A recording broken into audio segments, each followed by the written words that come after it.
যখন ভোট দিতে যাবেন আপনি আপনার পরিবারের ভবিষ্যতের কথা ভাববেন। আপনি ভাববেন 15 বছর ধরে যারা আপনার এলাকায় এমপি হলেন, বিগত 15 বছরে নির্বাচনের আগে হাত জোর করে ভোট চাওয়া ছাড়া আর কটার সময় আপনারা তাকে দেখতে পেয়েছেন। কতবার এই এলাকার সাধারণ মানুষের দুঃখ দুর্দশায় প্রয়োজনে আপনার এলাকার এমপি, আপনার এলাকার সংসদ, 15 বছরের সংসদকে আপনি আপনার এলাকায় পেয়েছেন। আপনি ভেবে দেখবেন এমন কোন মানুষকে ভোট দেওয়ার দরকার আছে কিনা যাকে দরকারে পাওয়া যায়। আপনাদের মনে থাকবে কোভিড এর সময় যখন কেন্দ্রের সরকার, রাজ্যের সরকার আপনার বাড়িতে পৌঁছাতে পারছিল না, যখন অক্সিজেনের অভাবে সাধারণ মানুষ মারা যাচ্ছিল, আর আমরা বামপন্থীরা রেড ভলেন্টিয়ার হয়ে আপনার বাড়িতে অক্সিজেন পৌঁছে দিচ্ছিলাম। আমরা সরকারে ছিলাম না, কিন্তু আপনার দরকারে ছিলাম। যারা বিগত 15 বছর ধরে সরকারে রয়েছে, সংসদে রয়েছে, তারা আপনার দরকারে ছিল না। তাই আপনাদের কাছে অনুরোধ করব, 20 মে ভোট দেওয়ার সময় আপনারা যখন ভোট দেবেন, যাকে দরকারে পেয়েছিলেন তাকেই সরকারে চাইবেন, যাকে দরকারে পাই তাকে সরকারে চাই। আমরা একথা আপনাকে বলতে পারি, আজকে যখন কেন্দ্রের সরকার, রাজ্যের সরকার ইলেকটোরাল বন্ডের নামে কোটি কোটি হাজার টাকা তাদের পকেটস্থ করেছেন, আজকে যখন আপনার ওষুধের দাম 5 টাকার ওষুধ 25 টাকা হয়েছে, কারণ ওষুধ তৈরি করা কোম্পানিগুলো ইলেকটোরাল বন্ডের নামে বিজেপির ফান্ডে কয়েক হাজার কোটি টাকা দিয়েছে। আজকে আপনার বিদ্যুতের মাসুল, সারা দেশের বিদ্যুতের যা মাসুল, পশ্চিমবঙ্গের মাসুল বেশি, কারণ আমার এখানে যিনি বিদ্যুৎ তৈরি করার সংস্থার মালিক, তিনি মমতা ব্যানার্জিকে ইলেকটোরাল ফান্ডে কয়েকশো কোটি টাকা দিয়েছেন। আপনি সাধারণ মানুষ, আপনাকে তো বুঝতে হবে, যারা নির্বাচনের আগে হাত জোর করে এসে বলবে মামাটি মানুষের সরকার, निर्वाचन आगे हाथ जोड़ করে এসে বলবে आपकी बार मोदी की सरकार, मोदी का सरकार हो अथवा ममता का सरकार, आपको पिछले 15 साल में मिला क्या है, आपको पिछले 10 साल में मिला क्या है। নরেন্দ্র মোদীরা যে বলেছিলেন কালো টাকা ফিরিয়ে আনবেন, 15 লাখ টাকা প্রত্যেকের অ্যাকাউন্টে দেবেন, দিয়েছেন। মমতা ব্যানার্জি যে বলেছিলেন প্রতি বছর 1 কোটি বেকার যুবকের চাকরি হবে, দিয়েছেন। নরেন্দ্র মোদী যে বলেছিলেন প্রতি বছর 3 কোটি বেকারের চাকরি হবে, দিয়েছেন। ইন্টারন্যাশনাল লেবার অর্গানাইজেশন তার সমীক্ষায় বলছে ভারতে যত বেকার তার 83% যুব সম্প্রদায়ের, আমার প্রজন্মের ছেলে মেয়ে।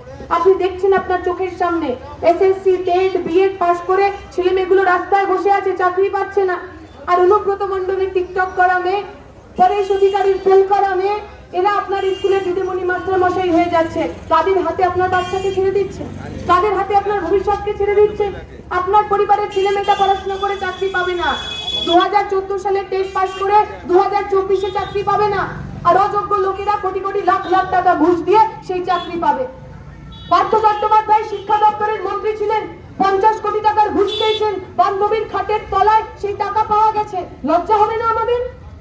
এই জোড়া ফুলে ঘাস ফুলে যারা ভোট চাইতে আসবেন, তৃণমূল কংগ্রেসের যারা ভোট চাইতে আসবেন, ওদের হাতে তো আপনার পরিবারের বাচ্চার স্বপ্ন গলার টিপে মেরে ফেলার রক্তের দাগ লেগে রয়েছে।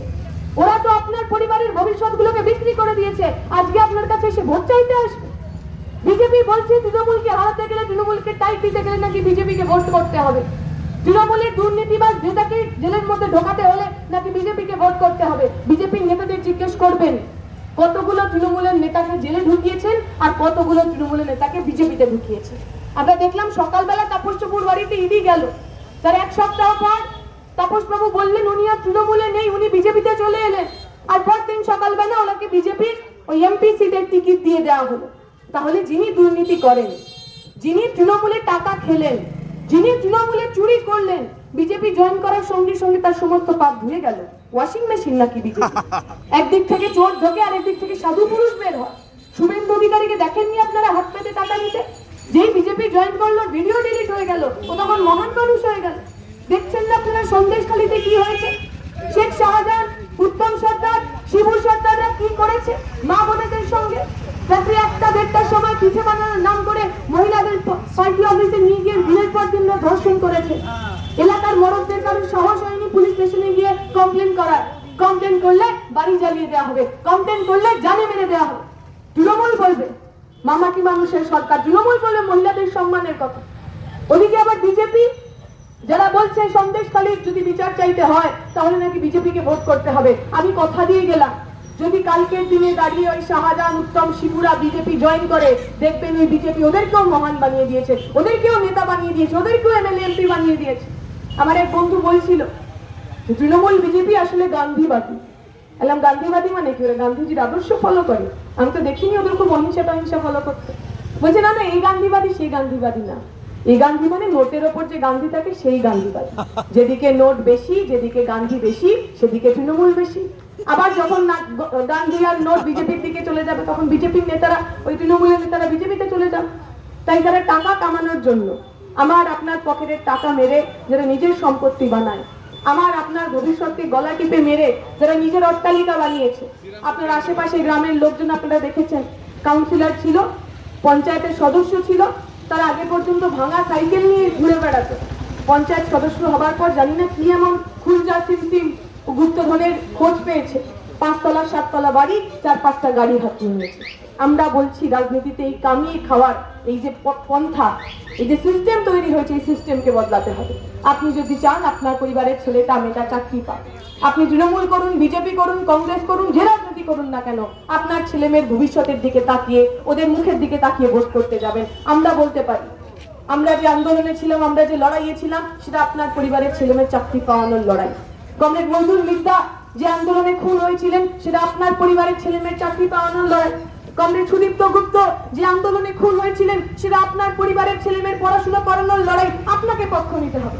নির্বাচনের আগে যারা ধর্মের নামে, জাতির নামে ভোট চাইবে, নির্বাচনের আগে যারা লক্ষ্মীর ভান্ডার 100 টাকা 500 টাকার নামে ভোট চাইবেন, তাদের পক্ষ নেবেন, নাকি যারা আপনার পরিবারের ছেলে মেয়ের ভবিষ্যতের জন্য বুকে গুলি খেতে কোনোদিনও পিছু পা হয়নি, তাদের সঙ্গে থাকবেন? আমি আশা করব এই অঞ্চলের মানুষ, আপনারা রাজনৈতিক মানুষ, আগামী 20 তারিখ আপনার রাজনীতির কথা বলবেন, তৃণমূল বিজেপি লুটেরাদের হারিয়ে আপনারা কাস্তে হাতুড়ি তারা চিহ্নে লাল ঝান্ডায় ভোট করবেন। এই আশা রেখে বক্তব্য শেষ করছি।